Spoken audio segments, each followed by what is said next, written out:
Okay, so I think we'll go ahead and get started today. Welcome, everybody. Thank you for joining us during your lunch hour. This is the SMU webinar for Strategic Thinking for a Competitive Advantage. And I'm joined today by Tim Sutton, and we're going to introduce him in just a minute. But before we get started, I just kind of wanted to go through the agenda of the session. We're going to have an overview of SMU Cox and executive education. And we're going to talk specifically about this course, and Tim's going to take us in a little bit of an academic deep dive on one or two topics. We're going to talk about the registration process for the class, which we are hoping to launch in February of next year. And then we'll talk about the key contacts and who to reach back to if you have questions. So if you do have questions during this session, we welcome you to use the Q&A. We definitely want you to ask any questions you have. This is your opportunity to hit the professor exactly with a question. So make sure you can do that, and we'll either take those during the session or we'll do it at the end. And so jumping into today, the SMU Cox Advantage. We are now celebrating our 100th year of business education. Started February 20 of 2020 was our 100-year celebration. And what a year it's been since then. We've been an integral part of this business community. We have proven instructors, true and tested content, and a commitment to leadership development and to performance. And that's a collaborative working method with companies and individuals to ensure success. And so we are always developing business leaders. And this is the difference in our approach, is that we are incorporating principles and techniques of adult learning, including reflection and active participation, sharing of experiences, a variety of learning methods, and our instructors have credibility, humility, and respect. And so when we ask our participants why they choose SMU Cox Executive Education, this is what we hear: that we are experts in engaging faculty members who are leaders in their field. We are delivering relevant content that is based on recent research. We give you innovative tools that you can put to work that same day. And we have a collaboration and networking with diverse colleagues. And we feel like this is a really safe and challenging place to test and think about new ideas. And so at this point, I'm going to introduce Tim Sutton. Tim has been teaching for us in executive education for quite a while. And I'll let him introduce himself and why he created this course and what's different about it. So I'll turn it over to you, Tim. Thanks. Great, Sherry. Thank you for introducing the concept today and giving me a chance to really talk about this class, which I'm really excited to have a chance to discuss, because I think this topic is so timely in an ever-changing world. And so the goal today is to talk about the program, introduce the program, and provide a new vision for how companies can grow and win, both today in this really unpredictable world, and going forward. And so, what we really want to do is offer a new way of thinking about strategy that builds on, a lot of the history of the topic and thinking of the topic, but provide really a different view for what it means going forward. A little bit about my background really quickly, for those of you who don't know me and we haven't worked together. I'm actually an engineer by training, and along the way also kind of made some pivots in my career to both strategy and marketing. But really my focus over the last 15 years has been helping brands grow. So, my own personal experience, I've been involved in everything from launching products to new brands, starting companies, everything from coding software applications to leading corporate initiatives. So a lot of what I talk about in strategy comes from a position of, having actually done it myself, not just, studied it. My career spanned organizations like General Motors, Whirlpool, Starbucks when I was younger. After picking up an MBA, worked for AT&T Wireless for a number of years, worked on innovation and store efficiency, founded a software company, and then sold that IP back to AT&T before coming to Dallas and joining Blockbuster as VP of Retail Innovation. And then, since then have held senior leadership roles in innovation and strategy consulting firms like Insight, Fahrenheit 212, and Red Scout in New York. And then most recently was an operating partner at Atlantic Street Capital. So really have seen this concept of strategy from many different sides, both inside organizations, as an entrepreneur, and in working from the investment side as well. And what I've really come to see, I think most people would agree with, is that, in this world today, and this was even probably pre-COVID, there are just too many places where, the offerings that are available to customers, to our customers and people we serve, There's just today too many of them and too little distinction. And in this, kind of what we're seeing as an increasingly unpredictable world, it's become harder and harder to create meaningful and sustainable differentiation. There's a lot of factors for that, and a lot of reasons for that. But the thing that does remain true, no matter how quickly the world changes and what direction it changes, is that competitive advantage remains the key to success over the long term. How we can really differentiate ourselves and stay distinct from others. And even the way we think about competitive advantage has changed quite a bit in the last couple of years. So you want to offer a couple different perspectives on that. But what we do know is true is that there's more transparency in the world than ever. Consumers can find reviews on YouTube, and they're more likely to go to YouTube for customer service than they are to call manufacturers these days. And more, what consumers, whether they're B2B customers or B2C customers, view as meaningful and important is changing in ways that we never would have seen previously. And there's more switching behavior than ever. And reality is just old, somewhat static models of defensive strategy just don't work in the environment today. And we don't want just to take our opinion about that. We did quite a bit of research on this to really understand it as well. And one of the things we found is that in today's environment, and the research I'm going to cite right now was done in early 2020, a little bit before COVID really hit. And so this projected the world before things got turned a bit upside down, but every reason to believe this is true now and will be going forward. What we find is about 75% of consumers, about 3 out of 4, believe that they have more power today than brands because they get to choose what to buy. And this is different than the way a lot of organizations thought about it a generation ago, because there's more and better information available to customers than often to frontline employees. And what most buyers realize today, again, be it consumers or be it B2B customers, is that if one company won't serve their needs, somebody else out there will. And they've got the power to make that choice. The other thing that we came to realize is that when we have negative feelings for a brand, the overwhelming majority of us, right, 16 out of 17 of us believe that brand cares primarily about what they need. In this environment, if you can get 16 out of 17 people to agree on anything, it's pretty extraordinary. And this tells us that very strongly, that people feel like when they feel negatively about a brand, that brand is worried about their profit. That brand is worried about cutting corners. That brand is worried about filling seats. It's worried about anything but what they, as the people buying from that brand, need. Right? So negative feelings very strongly correlated with the idea of brand cares about itself.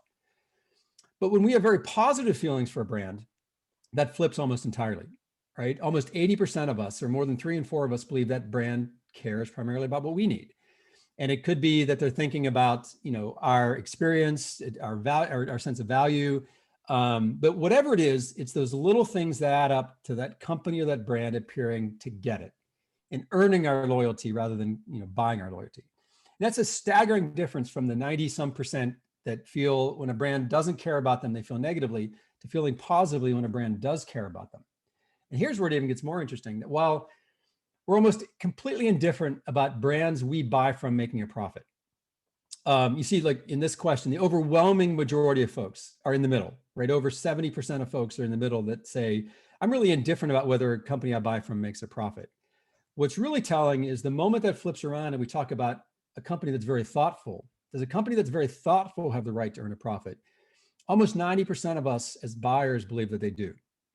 So if we can come to the market in a thoughtful way, what it tells us is people actively want us to win.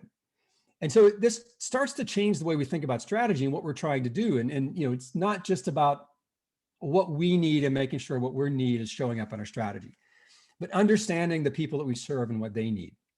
And so the core tension in all this is, look, every one of us has business to do, right? And there's so many things that it takes to keep our investors happy, our executives happy, keep our teams happy. But to do what we want to do, we've got to appeal to people who fundamentally don't care about what we need, right? We just saw that. And the more we look like we care about what we need, the more negative they feel.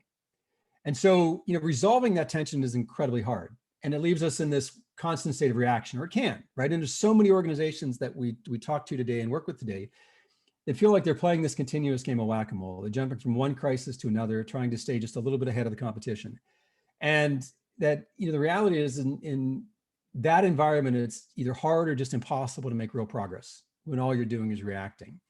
And from really digging deep into the subject and working with organizations that have pulled ahead, what we've come to find and believe is that, tomorrow's winners are the ones that are best developing at what we're calling really thoughtful and dynamic growth strategies. So they can adapt while staying true to their purpose. And they've taken themselves out of this kind of action reaction world in a very thoughtful way. And they've landed more in a place that we call choice and outcome, right? Understanding what outcome they want to get and what choices they need to get there. And that they think in ways that are just fundamentally different than organizations that are standing still, organizations that are falling back. Even in this world where a lot of the old precedents have been upset, they're still able to see, they've got the confidence to see and the courage to go after new opportunities. And that's what this course is about, is how do we really convey the skills to any organization to have that kind of confidence and that kind of courage, to be in a better world than that world of just reacting.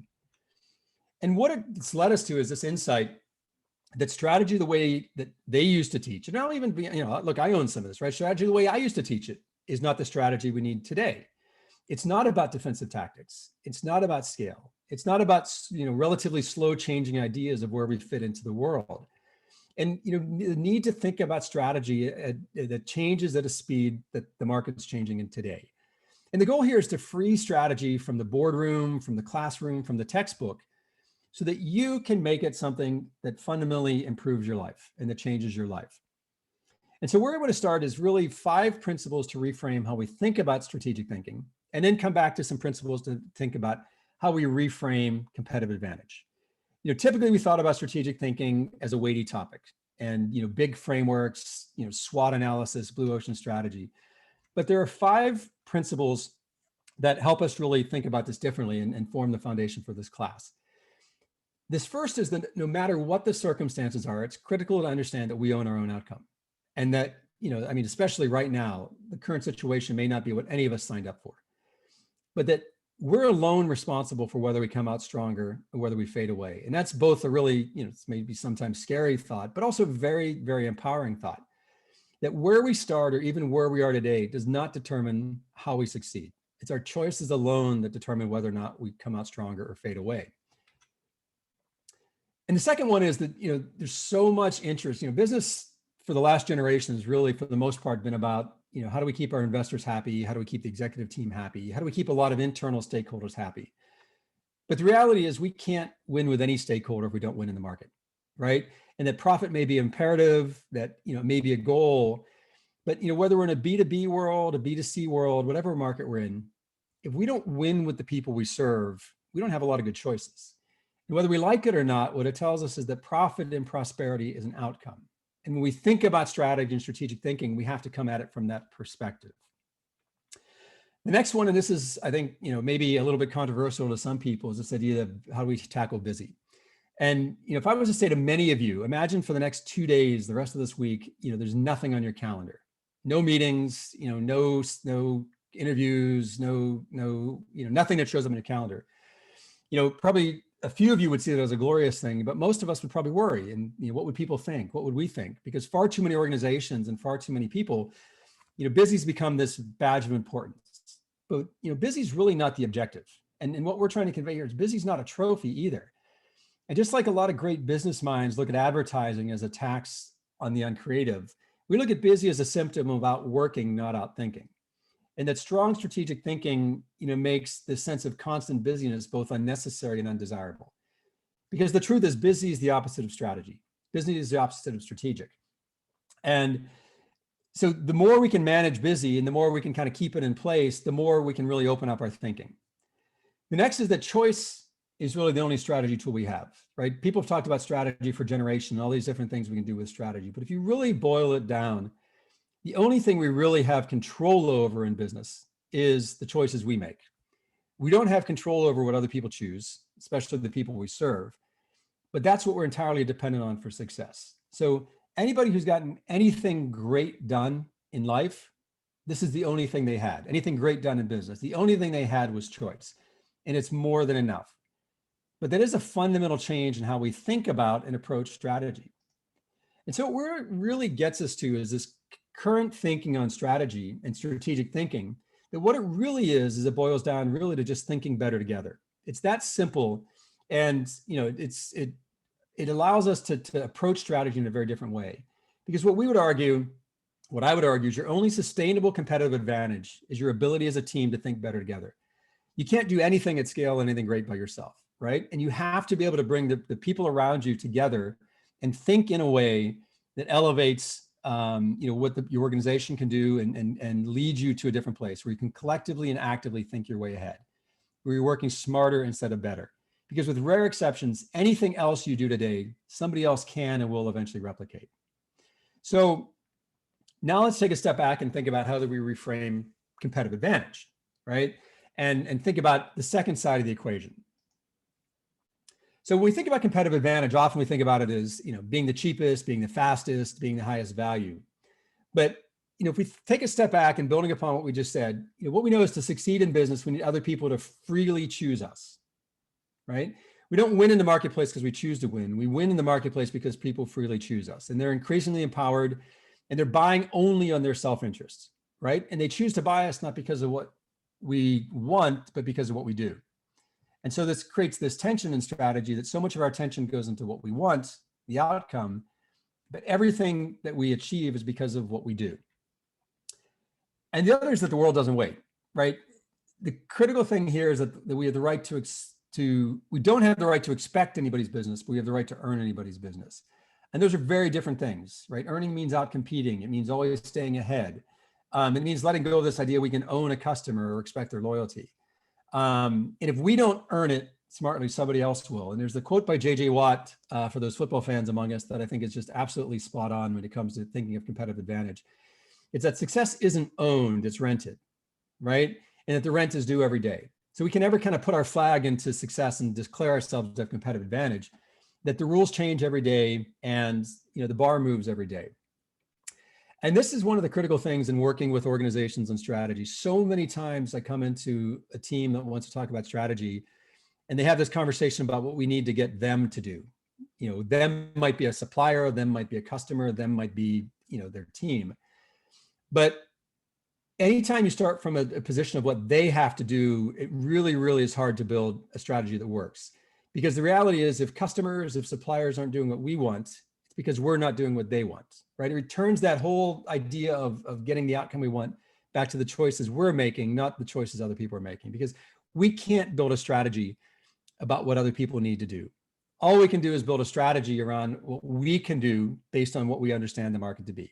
And that's a fundamentally different way of looking at opportunity. It leads us to this thinking of competitive advantage to say, today in the market we're at today, where there's more transparency than ever, there's no reason to pretend, there's no reason to posture, and that good enough is no longer good enough given the tools that are available today to provide something much better. And consumers or customers are increasingly aware that if we're not going to do it and we're not able to do it, somebody else will. And so what it tells us is to win, we've got to do something extraordinary. We've got to do something that's so obvious, so immediate, and so right that people will buy from us and come back again and again. We have to do something that's thoughtfully better. And we don't get to be the judge of this. And this might seem like the bar for competitive advantage is really high to define competitive advantage of extraordinary. But I'd argue actually it's not, right? Because here's the thing that makes this most empowering is that advantage is out there for anyone, right? That only we can get ourselves to extraordinary outcomes, but that anybody can get to extraordinary outcomes with the right approach. Nobody else can do the thinking, nobody else can do the work, and nobody else can make the choices that we need to make. But in reality, strategy is just how you manufacture an advantage, right? It's out there, but if we're clear about it, and it's not about discovering it, it's about creating it. So it tells us the ball's fully in our court, right? We have the responsibility, we have the opportunity to get there. It's up to us to get there. What we really just need is the tools and the approach and the skills in order to do that. So those two things of rethinking about strategic advantage, rethinking about competitive advantages leads us to this position of saying, okay, this course we'll call strategic thinking about competitive advantage. But what it really is thinking better together as a team to get to extraordinary outcomes, right? And that strategy is, again, not in the boardroom or the textbook, but strategy is the place of just everyday people that are bold and trying to get to the best version of themselves. They're not necessarily consultants. They're not really necessarily executives. They're just people trying to rethink and reimagine their way to doing more than they thought possible. And it's available to anyone. But most businesses don't make it a priority. And that's why it can become an overwhelming advantage. And then if we reframe competitive advantage this way, it says really it's just about being so decisively thoughtful that the world chooses us today. So the bad news is we can't will it into happening, but the good news is it's available to any of us. And this is where I think this program is so timely, and what we're trying to do here is so important, because the goal of the program is to simplify this idea of how do you think better together and how do you define extraordinary and get there. So we can put you on a path with the skills and a plan to change the way you see the future of your organization, no matter where you're starting from. So you can go make that future happen. And it's a very, very skills-based approach to this. It's not just about ideas and talking about the idea of strategy. It's what are the skills that you need to be able to implement this mindset and to adapt. And we've really boiled this down to a set of what we're calling 10 baseline skills. And look, in 2 days, we're not going to get to mastery on these, right? And that's not the goal, but the goal is to be able to talk about them, bring them into the room, bring everybody's experience to bear against them, and then practice it, right? Practice it and understand how each of these pieces builds to something bigger. But the type of skills that we'll cover over 2 days are understanding really what we have control over and what we don't, really understanding choice, rebelling against this idea of busy, and how do we put tools in place to really dissect what busy is and get to the heart of how we can go from just being overworked and outworking to outthinking. What are the tools to really think better together and do that effectively? Because it's such a critical skill in this world today. How do we get to a deeper level of human insight? We'd said if they're not doing what we want, it's because we're not doing what they want, right? That's a foundational belief here. So how do we understand what they want and do it in a way that is very, very, deeply understanding the situation the people we serve are in? Most of us in business are trained to avoid obstacles. To be great strategic thinkers, we got to seek out our obstacles. We got to get really clear in understanding them and build a skill around that. And the same with limits. A lot of organizations want to look at, how do we build a world where we don't have limits? But, creativity needs constraint and great thinking needs constraint. So how do we develop the skill of understanding what our limits are and understanding what's in and what's out? Because no great strategic organization exists today that doesn't embrace limits. And then understanding our strengths. And again, a lot of times as humans that we're taught to kind of be humble about our strengths, but we have to really know and understand what our strengths are, because the best thing we can do is the thing only we can do, right? That's where we bring real advantage to a business, and understanding those things only we can do, or those things we do so well that other organizations struggle with, is key to developing competitive advantage. And sometimes it's counterintuitive and takes digging into. So there's a real skill behind that. Developing what we call a North Star. And this says, look, how do we take these skills listed above this and turn it into a statement of saying, where do we want to go? And get really clear on what that is, because it helps us going forward judge what's in and what's out, and guide ourselves as an organization. And then using that to discover unseen opportunity, which is absolutely critical, because so much of what we see is right in front of us. But if we develop that skill to discover unseen opportunities, that's how we create competitive advantage. So it's a skill that I think most organizations have not developed to the extent that they can, and we really want to teach that in this session. And then learning and adapting at the speed of life and the speed of business, and finding ways to get to minimum viable prototypes and testing things in ways where you're taking smaller bets. So these are the baseline skills. But I'd argue then there are 3 skills that can amplify those and really drive toward even higher levels of competitive advantage. And some of these fit into different cultures better than others, right? One is unleashing purpose, because the thing that as humans we find is we're attracted to an organization's passion. We're attracted to a person's passion. And that passion is an unsurmountable advantage if we can harness it. And so we want to talk about, to what extent we can unleash purpose and really focus on why we're in business beyond just a financial reason or beyond just a business reason. And then to the next level of really connecting and caring. And I talked about deep human insight, but to the level that we can connect to our customers in a way that doesn't look at them as something to advance our means, but looks at them as human beings and what do we admire about them. And again, it gives us an unsurmountable advantage that we're looking at that customer and that person we serve, be it B2B or B2C, in a way that's very human. And then speaking with our own voice and building a community around our own voice. Again, some organizations are better about this than others, but if we look again at the brands that we probably connect to, and I challenge everyone to think of the brands you are personally loyal to, even without them having loyalty programs, they're probably very good at speaking in a voice that you connect to and in a tone that you connect to. And so, talking about that skill as well. So there are a number of frameworks, there are a number of approaches we use to convey these skills. Here's one example where we'll go through, what outcome we want to achieve, and we'll build this over the course of these skills, and gets us to this North Star and what's in and what's out. But this is really just an example of the types of organizational structure we'll use in order to get to and convey these skills and make it simple and make it usable. Because again, it's about getting everyone's experience in the room and having a chance to practice this. So we'll use case studies to get there, but it's a very dynamic 2 days. It's not me doing a lot of lecturing. I've probably spoken more in this 20 minutes than I will in any uninterrupted session of the 2 days, because what we want to do is bring a topic into the room and discuss it as a group, learn about it as a group, and then practice the skill and master the skill as a group. Who this is for and what we've designed this for is, it could be folks, in the C-suite that are front and center with this developing the future of the organization. Senior executives that may have functional roles, business unit responsibility. Could be mid-career individuals who are just coming into leadership roles in terms of influencing the future of their business. Or entrepreneurs who, could be everything from solo entrepreneurs to, relatively small businesses. But it's anybody who's in a position or wants to be in a position to influence the future and direction of the organization. So they leave with the skills, they leave with the mindset that they can start to bring other people in the organization into the conversation about how do we use the new ways of thinking about strategy, new ways of thinking about competitive advantage that are up to speed with the way the world is changing today, and letting go of trying to be defensive and really starting to play offense in terms of where we want to go with our business. So what I wanted to do was, again, share some of the thinking, the foundation for how we approach this, why we're so excited to be bringing this course together right now, and invite participation from anybody who's, eager to try to start, to change their organization, be optimistic about where they can go with their future. So with that, Sherry, I want to turn it back to you. That's what we've prepared. Hopefully you can tell from my tone and the enthusiasm I have around this topic in this course.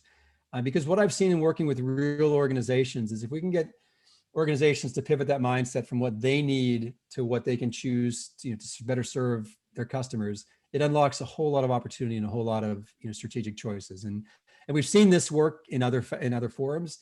I think this is the first chance to really bring it together in one comprehensive 2-day session that we're having the conversations we want to have with organizations that are forward-looking and trying to make positive change. So that's everything I'd prepared. And again, thank you for the chance to talk about it, and love to address any questions if there are any. So at this point, if you guys do have questions, make sure to drop them into the chat. I've got one here that came in. You talked about customers and trying to pivot your thoughts into what they need. Talk a little bit about if your customer is a B2B operation and how that differentiates thinking of your strategy.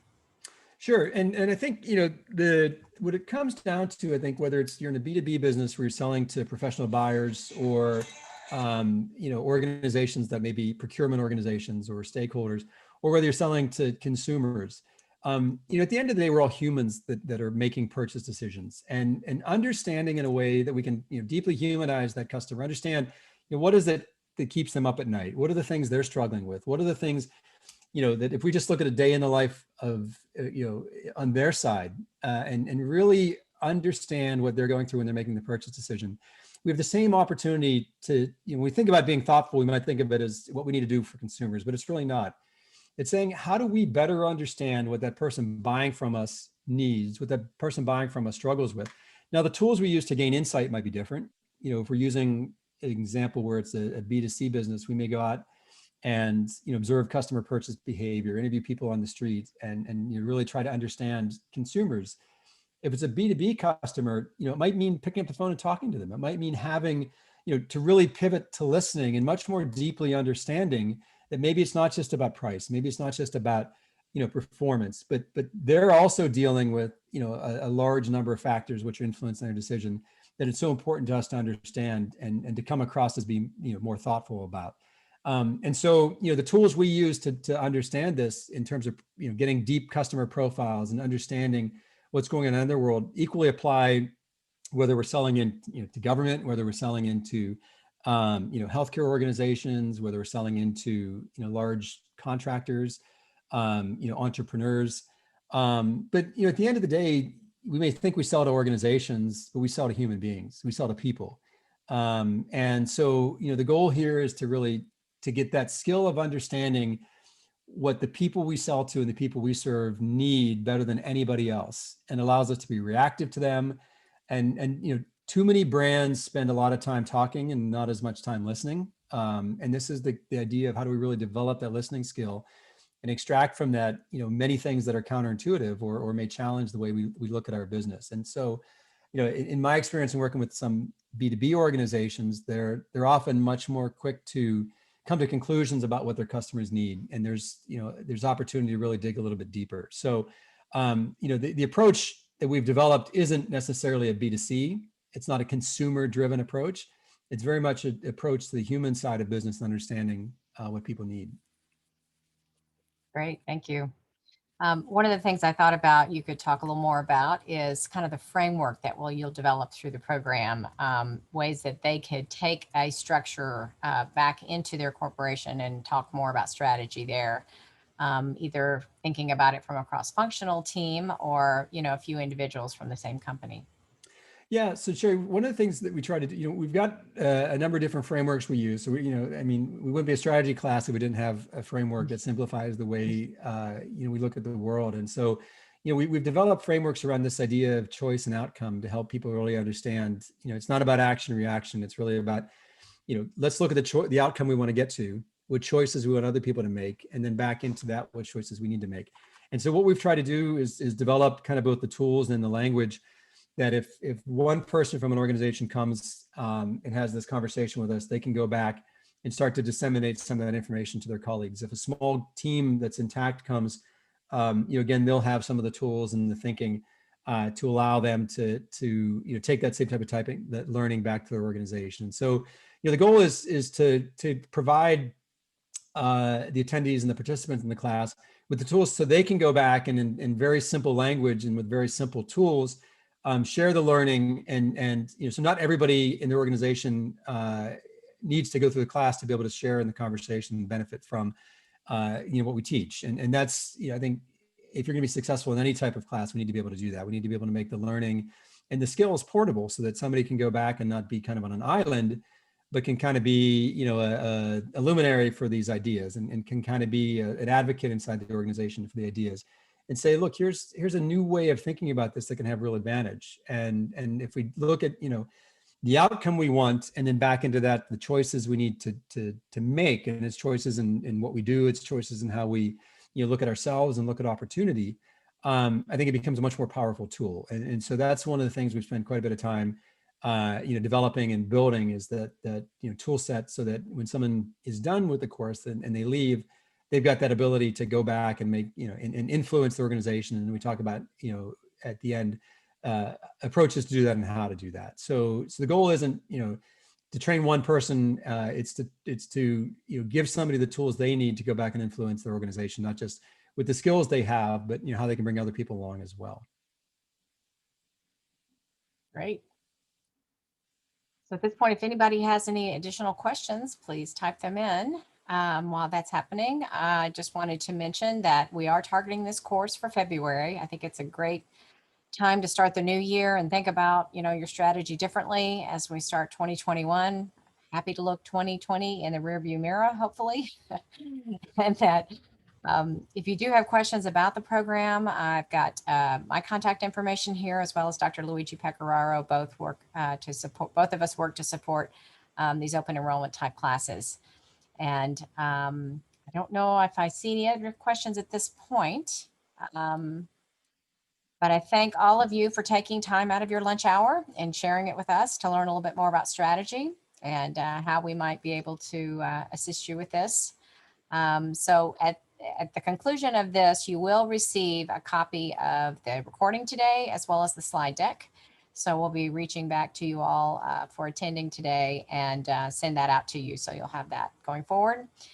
We do have this class on our website at this point. I don't think we have the dates up yet, but I think we're targeting February. So watch the website for when it's open for enrollment. And thank you all again for joining today. Appreciate it very much. And you guys have a great day.